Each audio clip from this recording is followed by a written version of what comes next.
Hello friends, and welcome to today's video. Now we're doing something different because it's the end of the year, and that means it's time for me to do my yearly wrap-ups, okay? Like all the videos I make at the end of the year, and I'm introducing a new one to the mix, which is I'm ranking all the musicals I saw this year. I saw a ton of shows, not really this year, like in the past year, because one was late December of 2022. I'm counting it because I want to talk about it.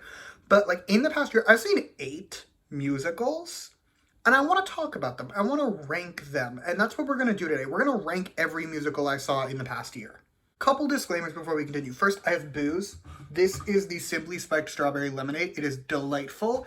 I would recommend every Simply Spiked lemonade, at least the flavors that I've had. They're all very good. But yeah, I have booze. Second disclaimer. With the exception of the musical I'm ranking at number 8, I actually liked every single show I saw. Like, doing a lot of the middle chunk of this ranking was really hard for me just because I loved so many shows that I saw this year. So I want to make that clear. Like, in spite of the fact that something is going to be number 7, number 8 I actually didn't enjoy that much, but in spite of the fact that something's going to be number 7, I still would really recommend it. I still really, really liked it. Third disclaimer, just to cover bases, everything I say in this video is just my opinion. You can totally disagree. Maybe if I say something mean about a musical you love, I saw it on an off night. I don't know, but that's what it is. Okay, at number 8, we have Hadestown. I should have mentioned, I have all the playbills. They're in a stack right over there. So you're getting playbills. But number 8 is Hadestown. I'm so sorry. Like, I understand that people loved Hadestown. I wasn't all that into it. There's a couple of reasons why.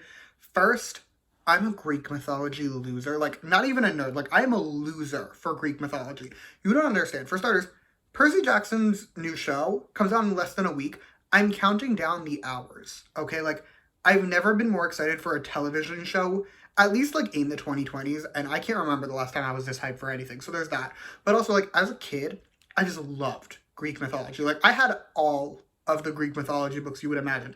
I had one that was, like, 800 pages of Greek and Roman myths, and I would read it just, like, on loop. Like, I'd finish the book, and I immediately started again. I loved mythology, which meant going into Hadestown, I was actually really, really hype. I was disappointed by various aspects. Like, I wasn't all into it. Also, I watched Given, like the anime Given this year, which meant every time the La La La happened in Hadestown, I had to stifle laughter because I thought it was really, really funny. At number 7, a classic of musical theater, Les Miserables. I will say, I did greatly enjoy this. However, I feel like Les Mis suffered from being really overhyped. Like, going in, because I'd never seen it before, and going in, my mom was like, this is one of the greatest musicals of all time. Like, it is mind-altering. Like, it will shatter your sense of reality. And it was very good. Like, I want to stress, the effects they did, because, like, I live in Seattle, we don't have, and especially for this theater, this is the Fifth Avenue Theater, they do, like, set shows. I know for Paramount, the other theater, that's where I saw Hadestown, you'll notice they have bigger programs, but for that one, they have, like, coming and going shows, like the ones on tour, and I feel like those have higher budgets. I don't know how musical theater works. I don't actually know, but I feel like the Fifth Avenue ones have smaller budgets, and the set for Les Mis, like, the way they did the set, my favorite of all the shows I saw, for sure. Like, the set was incredible, but I feel like the plot itself was overhyped. Like, here's the thing. I've heard, do you hear the people sing? I've obviously heard it. I grew up on Tumblr. But, like, the rest of the songs, some incredible, right? Like, I will listen to I Dreamed a Dream and On My Own, like, to this day. Like, I found the Lea Salonga versions. I listen to them all the time.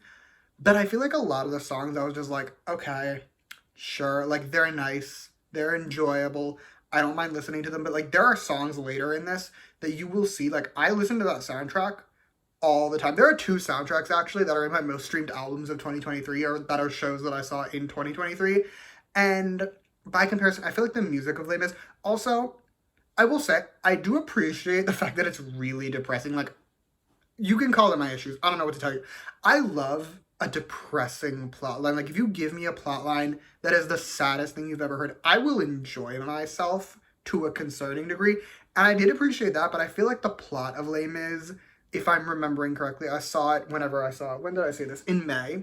I saw it in May, so it's been a while. But I feel like I remember, like, coming out of it being like, that was really good, but I feel like the plot could have been a little bit tighter, and I feel like that was kind of holding it back. And also, it wasn't mind-altering. Like, there's one in particular that literally altered my brain chemistry, This one, I feel like it got a little overhyped.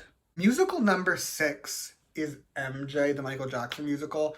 And I want to stress before I actually get into it, recency bias, very much at play. I saw this week, like 2 days ago as of me filming this. 48 hours ago, I was sitting in the theater watching it. So recency bias, definitely a thing. But also, it was fabulous. The man who plays MJ, like the lead version of Michael Jackson, one of the greatest performers I've ever seen. I'm not even kidding when I say that. I would believe you if you told me he went Jared Leto and was insanely method acting. He nailed Michael Jackson from the dancing, but more importantly to the singing. Because Michael Jackson has a very distinct singing voice. You know when you hear a Michael Jackson song, you'll recognize his voice as being Michael Jackson. This man nailed it to such a degree. My mother, who I went to all these shows with, by the way, my mom's the best. I love my mom. But my mom, who I went to the show with, was convinced he was lip syncing because he sounded so much like Michael Jackson. It was insane. The performances in the show were also incredible. Thriller, in particular, I haven't tried to find it. If I can, I will link a video to the performance of Thriller from this musical. I was in awe. I was in shock. Like, I literally had to just sit there in silence. The clapping went on for so long. They were like 3 lines deep into the dialogue before everyone stopped. Like, it was insane. If I find it, I'll put a video in the description for you because this needs to be seen. Okay, like the performances in this musical, some of the greatest of all of the shows I saw. The thing holding it back really though is the plot. Like this plot is fine, but it definitely isn't great. It's the weakest probably of all the shows I saw, except maybe like 6. But the thing with it is, it's technically set in the prep for his Dangerous tour. And that's a loose setting. Like, it's very loose. It's technically the documentary that was being filmed. I don't actually know if it's a real thing. I didn't know research. But it's technically set in, like, the documentary filming, like, those 3 days they were filming. However, it's very loose because we get a lot of flashbacks. We see a lot of Michael's past. But it's not really framed as being about the entire journey. And also, we skip a lot of it. Like, we skip, I think, his entire Bad album. Like, we skip a lot of Michael Jackson's life. And also, while I'm on that topic, there's a couple things that were absent in this that I noticed. I want to stress, I understand his estate signed off, so I understand they didn't bring up a lot of the child abuse stuff. Janet Jackson gets a singular mention in this musical, and she is not a character. Like, no one plays Janet Jackson. And I think that's fascinating because, like, why? Like, you can't really tell the story of Michael Jackson properly without mentioning Janet Jackson. I have a theory. Here's my crack theory. Janet Jackson, like the human who's still very much alive, was like, absolutely not. Do not include me in this. Definite no. That's my theory. I have no proof. Long story short, excellent performances. Phenomenal lead actor. Phenomenal actors in general, honestly, but the lead in particular. But it needed a better plot. We have now reached the top 5, which starts off Sweeney Todd, the Demon Barber of Fleet Street. Now, here's the thing with Sweeney Todd. I've seen the Tim Burton movie a couple times now. I first saw it years ago, and then I saw it pretty recently, actually, but like before I saw this, and it meant that I knew some of the songs, but ironically, some of my favorite actually, I'd never heard before. The opening song of Sweeney Todd, iconic, okay? I've listened to it so many times since seeing this musical. I'm obsessed with it. I know it fully by heart. Like, including the weird music. I know when the weird whistle sounds come in. I know this song to a concerning degree, and I have no regrets. Now, let's talk about Sweeney Todd, okay? Sweeney Todd is a dark show, and I love it. Again, like, I'm messed up. I love a dark storyline. It was really good here. I love so much of I really just love the plot. I think the plot of Sweeney Todd is so good. My one thing that's holding it back, I hate particular characters, and I don't think I'm supposed to. AKA, I think Helena Bonham Carter did too good in her role in the movie, and I now hate her character. I do. Like, I hate Mrs. Lovett so much. And that's an issue, because she's, like, one of the main characters, and she holds it back for me. I have nothing else to tell you about Sweeney Todd. We're moving on. Moulin Rouge is up next. Now, Moulin Rouge is the first show of this list, like, chronologically that I saw. This is the one I saw in December of 2022. And it is what inspired me to start going to more musical theater, so I must give her credit for that, because it was in town, and my mom texted me, and she was like, hey, I want to go see Moulin Rouge, like, do you want to come? And I was like, sure, we can go to Moulin Rouge, and I loved Moulin Rouge, okay? The thing is, the plot is a mess. I feel like, I don't actually know what came out first, Moulin Rouge or Showgirls, but I feel like they have very similar energies in a lot of ways, and in ways that I enjoy. The one thing that's going to hold you back from Moulin Rouge, my mom didn't like Moulin Rouge for this key reason. It's a jukebox musical. They're all, at least primarily, contemporary pop songs. So, like my mom, for example, she knows nothing about pop music. She literally said she did not realize how famous Beyonce was until like 2 weeks ago. That is how out of the loop my mother is. So my mother knew none of the songs, right? Like any modern day pop song they played, no idea. So she didn't really like it for that reason. Personally, I love pop music, so I loved it, but I will concede that is a factor. However, in the grand scheme of things, the way they incorporate the songs into the plot, I will say, very well done, because they'll take a plot that already existed. Like the plot of Moulin Rouge was a thing, and they managed to work the new songs in very well. Also, I loved every character in this show. I literally headcast so many people as like different, like every character in this show I just adore, other than the ones you're supposed to hate. And it was really fun. If you want just a dumb, fun musical, Moulin Rouge for sure. Number 3 is Into the Woods. I love this musical more than words can express. Okay, I don't think you understand. For context, that really old recorded original Broadway cast version they did, like with Bernadette Peters and that crew, I had a DVD of it as a kid, and I would watch it constantly to the extent I know every song by heart, like backwards and forwards. I can rank them for you probably. My favorite is Giants in the Sky, if you were wondering. That or The First Ever After, like at the end of the first act. Banger, bop. The Bernadette Peters Last Midnight, icon. I could talk about the soundtrack alone, but that's not even it. Like this play walked so Once Upon a Time could run. I'm not joking. This was the core concept. Like the MCU would not exist without Into the Woods. I'm convinced of this fact. I love this musical so much. The one thing that I don't like, I've since listened to it as an adult. The wolf song is creepy. Okay, the wolf song is very creepy. It's very, I don't want to say pedophilic, but it has energies that I don't like. And I'll just say Johnny Depp was well cast as the wolf. Also, for the record, I have never seen the actual movie. I watched the first like 10 minutes, saw James Corden was the baker, and said, oh hell no, absolutely not. I cannot live with this man as the Proctor lead character. Not Proctor, as the proto lead character, that's the term. Absolutely not. I didn't watch it. I saw the Last Midnight performance by Meryl Streep. That was fine. But just as a whole, the movie sucks. The play, the musical, life-changing. Also, for the record, I feel I need to point out, the Into the Woods soundtrack was my 10th most streamed album of 2023. So, yeah, take that into account as you wish. Like, again, I've known this soundtrack by heart since I was 8. It was my 10th most streamed album this year. Speaking of most streamed soundtracks, next is 6. You know how Into the Woods is my 10th most streamed album, like the soundtrack for it? The soundtrack for 6 was my 4th most streamed album of 2023. I streamed this album more than I streamed Renaissance by Beyonce, I think. Like, I'm 99% sure. Which is insane, because I listen to Renaissance constantly, but that should tell you how much I listen to this musical, okay? Okay, let's start with the plot. The plot is stupid and terrible. Like, it's not stupid and terrible. It's dumb and it's fun, but it's not a plot, right? Like, it's not a real plot that you can talk about. 6 is carried by its songs, and they're pop songs. They're basically just standard pop songs. I love pop songs. I loved 6, okay?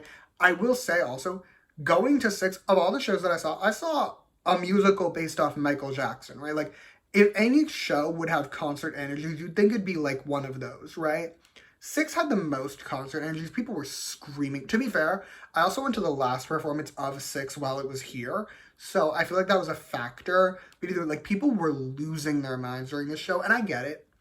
I do. I loved it so much. I found a version on the internet and watched it again the next night after I saw, or maybe it was 2 nights later, but like within a week of seeing it, I'd watched it again online. I loved it for like 2 months. and then I subsequently forgot about it. Like, Into the Woods made it so high on my streaming because I listened to that soundtrack constantly. This was a fluke. I was obsessed with it for 2 months, and then I moved on with my life, probably when I saw the next musical. But it was, like, the music, here's the thing. If you're into poppy music, like if you're into pop songs, this soundtrack is going to be great for you. If you're not, like again with my mom doesn't listen to pop music. She didn't like it as much as me because she doesn't like pop songs. So if that's your thing, like if you have an issue, like you want musicals to be a lot more standard musical sounds, well, you can see it if you want to, but like in terms of the music, you won't enjoy it as much. Personally, I loved it. I'm hiding the title so you can't see what number one is. Number one, my favorite musical of 2023 that I saw this entire year was Tina the Musical, the Tina Turner musical. This musical altered my brain chemistry. I'm not even joking. For the record, also, my mom, again, saw every one of these shows with me. This was also her favorite. And it was truly one of the greatest shows I've ever seen in my life. And you might be thinking going in, like, my mom loved it because she loved Tina Turner when Tina Turner was Tina Turner and active and alive. I'd heard, like, 3 Tina Turner songs in my entire life going into this musical. Tina Turner was one of my most streamed artists of 2023. Like, Private Dancer changed my life. I listened to it constantly. Also, like, the songs that I had heard, like, What's Love Got to Do With It and Simply the Best, those are the 2, like, her big ones. I loved them both so much now. Like, I'd heard them before, but I didn't internalize them. Simply the Best will make me cry. Okay, like, it gets me in a lot of feelings. Private Dancer, again, one of the greatest songs ever. Also, if you want one of her lesser known songs, Complicated Disaster, I know it's on her, like, best album. I don't know what actual album it's on. That song's a banger. Okay, like, just, it introduced me to Tina Turner's music in a way that, like, I probably never would have heard Private Dancer or Complicated Disaster in my entire life going forward, just because, like, why would I? I love them both. Also, for the plot, here's the thing, okay? Michael Jackson's had a very loose narrative. Tina Turner's was tight, okay? Tina Turner had a great narrative because it was just Tina Turner's life. Like, they started from at a very young age and just went through, not, like, death, but adulthood, and it was excellent, okay? Like, Tina Turner lived a wild life, like an insane life. And watching it play out and the way they did the music and worked them, it was so good. It was so good. Like, for Michael Jackson's, a lot of the times they would have him performing songs as a sort of practice, or like as, what's that called? Diegetic and non-diegetic. Like, I forget which one is which. I think diegetic is like the characters can also hear it. And like whichever one is the ones where the characters can hear it. That's where a lot of the Michael Jackson ones were. For Tina Turner, they did it so much. I feel like, here's the thing. I don't know which one came out first. I'm not going to look it up. One saw the other, and they were based off each other. Anyway, that's every musical I saw this year, or at least in the past year. I loved most of them. I really did. Like, I loved musical theater. I didn't realize, or remember, I guess, because I went to shows, like, as a kid, because my parents wanted to, and I forgot just how much I loved them. Like, musical theater is so fun, and I'm trying to get my mom to take me to very specific... My mom does not want to take me to any shows this year. I might have to go alone, and if I do, I do. Like, it's not the end of the world. I'll go see Beetlejuice alone. The one show that was here, there were 2, actually, that were here, that I wanted to see. I missed Dear Evan Hansen, because I didn't realize it was in town for, like, a week. I also missed Book of Mormon, because the tickets were $300. Other than that, I think I saw every, like, big musical that came to Seattle, and they were great. They were great. I would recommend almost all of them. And yeah, that's all I have for you today. Thank you so much for watching. Feel free to comment your thoughts down below on every show that I mentioned. You can let me know how you feel. You can also like and subscribe if you want to or don't. I will be okay either way. And yeah, thank you again for watching. Bye!